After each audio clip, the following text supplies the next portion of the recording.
ಆದಿನಾಥ ಸಮಾರಂಭಾಂ ಶಂಕರಾಚಾರ್ಯ ಮಧ್ಯಮಾಂ ಪರಮಾನಂದನಾಥ ಪರ್ಯಂತಾಂ ಒಂದೇ ಗುರು ಪರಂಪರಾಂ.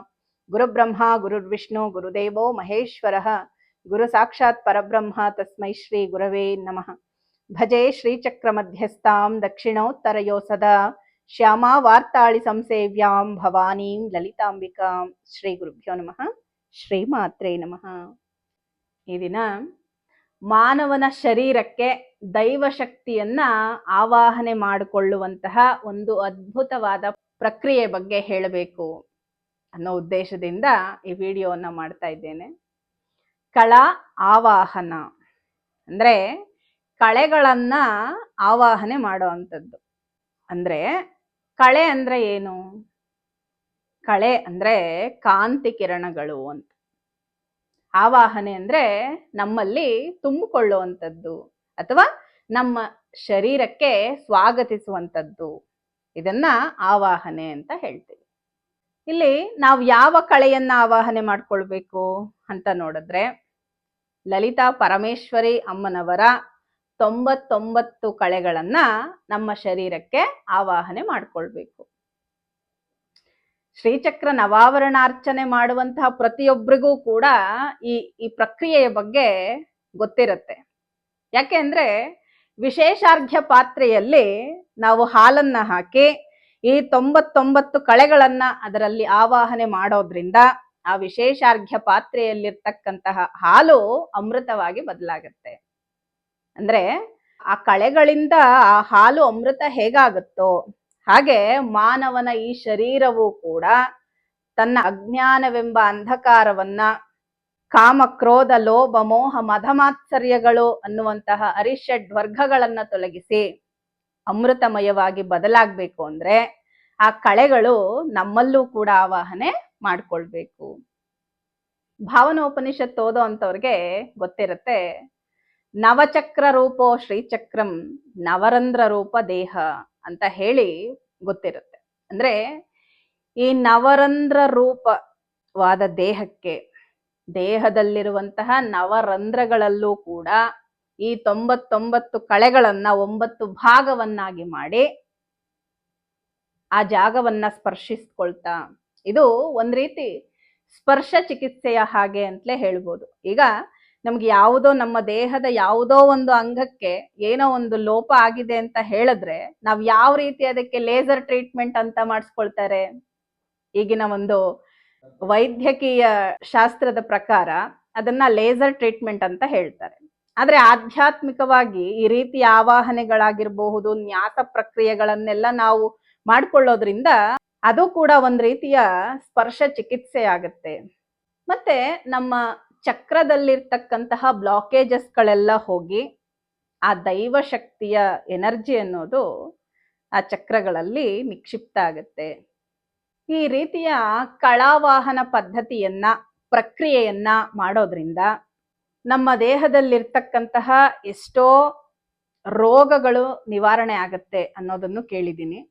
ಮತ್ತೆ ಇನ್ನೊಂದು, ಕೆಟ್ಟ ಆಲೋಚನೆಗಳು ದೂರವಾಗಿ ಪರಮೇಶ್ವರಿ ಪ್ರವೇಶ ಮಾಡೋದಕ್ಕೆ ಯೋಗ್ಯವಾಗುವ ರೀತಿ ನಮ್ಮ ಶರೀರ ಸಿದ್ಧವಾಗತ್ತೆ ಅಂತಾನೆ ಹೇಳ್ಬೋದು. ಅಂದ್ರೆ ಅಖಿಲಾಂಡ ಕೋಟಿ ಬ್ರಹ್ಮಾಂಡ ನಾಯಕಿಯಾದಂತಹ ಪರಾತ್ಪರಿಯ ಪರಮೇಶ್ವರಿ ಅಂಥ ಪರಾಶಕ್ತಿಯನ್ನ ನಮ್ಮ ದೇಹಕ್ಕೆ ಆವಾಹನೆ ಮಾಡ್ಕೊಳ್ಬೇಕು ಅಂತ ಅಂದಾಗ ನಮ್ಮ ದೇಹವೂ ಕೂಡ ಆ ರೀತಿ ಸಿದ್ಧವಾಗಿರ್ಬೇಕು. ಅಂದ್ರೆ ಆ ಕಳೆಗಳಿಂದ ತುಂಬಿರ್ಬೇಕು. ಈ ಕಳೆಯನ್ನ ಆವಾಹನೆ ಮಾಡ್ಕೊಳ್ಳೋದ್ರಿಂದ ಆ ಪರಮೇಶ್ವರಿ ನಮ್ಮ ದೇಹದಲ್ಲಿ ಬಂದು ಆವಾಹನೆ ಆಗೋದಕ್ಕೆ ಮಾರ್ಗ ಸುಗಮವಾಗತ್ತೆ ಅಂತಾನೆ ಹೇಳ್ಬೋದು. ನಾವು ಕೇಳ್ತಾ ಇರ್ತೀವಿ, ದೇಹೋ ದೇವಾಲಯ ಪ್ರೋಕ್ತೋ ಜೀವ ದೇವ ಸನಾತನಃ ಅಂತ. ಅಂದ್ರೆ ಮಾನವ ಶರೀರವೇ ದೇವಾಲಯ. ಆ ದೇವಾಲಯವಾಗಿ ಬದಲಾಗಬೇಕು ಅಂದ್ರೆ ಈ ರೀತಿ ಪ್ರಕ್ರಿಯೆಗಳನ್ನ ಮಾಡ್ಕೊಳ್ಬೇಕು.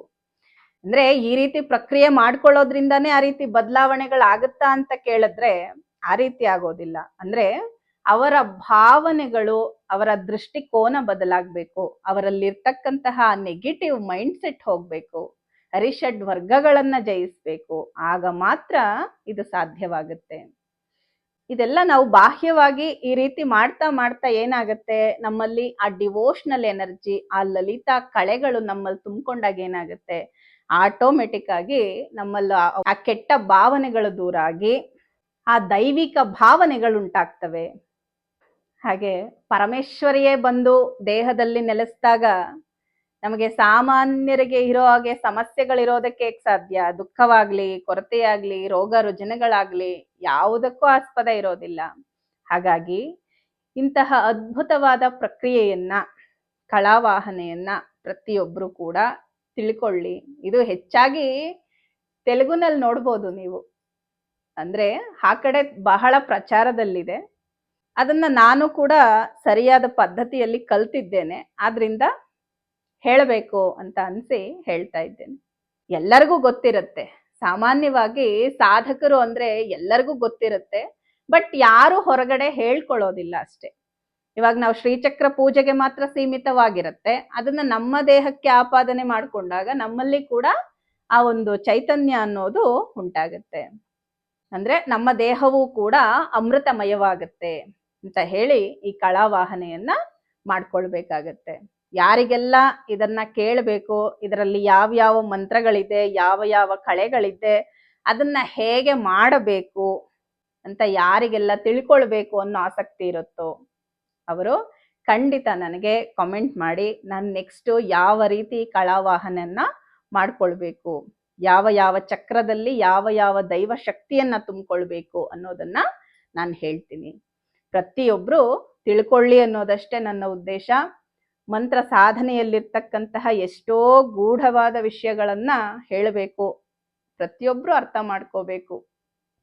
ಅಂದ್ರೆ ಕೆಲವ್ರು ಹೇಳ್ಬೋದು, ಯೋಗ್ಯತೆ ಇಲ್ಲದವರು ಕೂಡ ಇದನ್ನ ಆಚರಣೆ ಮಾಡಿ ದುರುಪಯೋಗ ಮಾಡ್ಕೊಳ್ತಾರ ಅಂದ್ರೆ, ಯೋಗ್ಯತೆ ಇಲ್ಲ ಅನ್ನೋರ್ಗೆ ಖಂಡಿತ ಇದನ್ನ ಕೇಳೋ ಯೋಗ್ಯತೆನೂ ಇರೋದಿಲ್ಲ, ಅವ್ರು ಇದನ್ನ ಆಚರಣೆನೂ ಮಾಡೋದಿಲ್ಲ. ಯಾರಿಗಂತ ಭಕ್ತಿ ಪ್ರಪತ್ತಿಗಳಿರುತ್ತೋ, ಆ ಪರಮೇಶ್ವರಿಯಲ್ಲಿ ಯಾರಿಗಷ್ಟು ಅನುರಕ್ತಿ ಇರುತ್ತೋ ಅವ್ರು ಮಾತ್ರ ಇದನ್ನೆಲ್ಲ ನೋಡಿ ಕಲಿತಾರೆ ಅನ್ನೋದು ನನ್ನ ದೃಢವಾದ ನಂಬಿಕೆ ಮತ್ತೆ ವಿಶ್ವಾಸ ಆಗಿರೋದ್ರಿಂದ ನಾನು ವಿಡಿಯೋ ಮೂಲಕ ಹೇಳ್ತಾ ಇದ್ದೀನಿ.